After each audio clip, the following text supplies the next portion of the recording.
This little video series is called Dying Dor's Way, Radically Real Spiels on the End of Life. I have a few more questions for hospice nurse Courtney from Samaritan Healthcare and Hospice. Sometimes, maybe often, particularly if someone's brain is not functioning very well, the messages that you need to leave are not with the patient. The more important messages are with the family, really training the family. Oftentimes training the family. Okay, so unruly family members and loved ones need certain lessons. Yeah, I think there's a comfort level that sometimes when you're taking care of someone who is dying, let's just put it out there, they're dying. And everyone knows this. No one really likes to talk about it, unfortunately. But everyone does know it in the back of their mind. They know we're eventually going to get there. However, the steps of the process are not always so easy. So there's been multiple occasions where a patient has said to me and my coworkers, social workers, whoever's with us during the visit, that they're ready to go. They're done. They feel at peace. They don't really want anything else done. They don't want to eat. They're ready.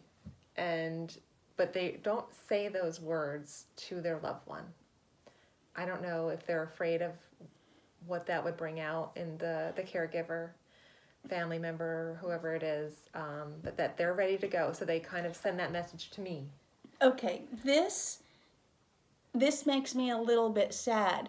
There is something about the vulnerability, the intimacy of these final moments that I would look forward to having with family members. It's like an extension of insisting on authentic conversation, which has characterized my relationships. So what I'm hearing you say is that it's actually easier and more comfortable for the patients to be direct with you than it is with their family members. Oftentimes. Not always, but most times.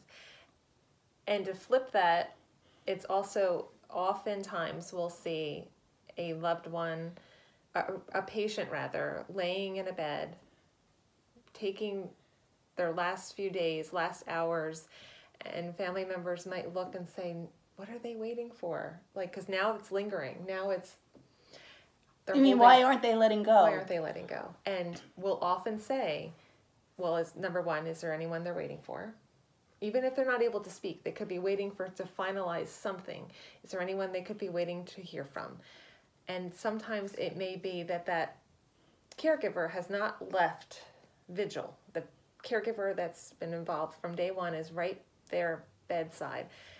And will say, have you given permission for them to go? And it's oftentimes that's what it was. And they'll say, it privately, however they need to do it. And if once they get permission, it's usually not shortly. It's usually not long after that. I think I get it. So I've had a certain, or I had, people are good with me now, but I had a certain amount of beat it, fight it, you can handle this messages, you can, stay strong. Sure. And towards the end, the messages keep on evolving until towards the end, and like those final messages, okay, this is really important. It's permission to go. I love you. You did a good job. You were a good enough mother, right? And what I think we would love to see is that people would have these conversations inside their families, not just with the hospice workers. Yeah.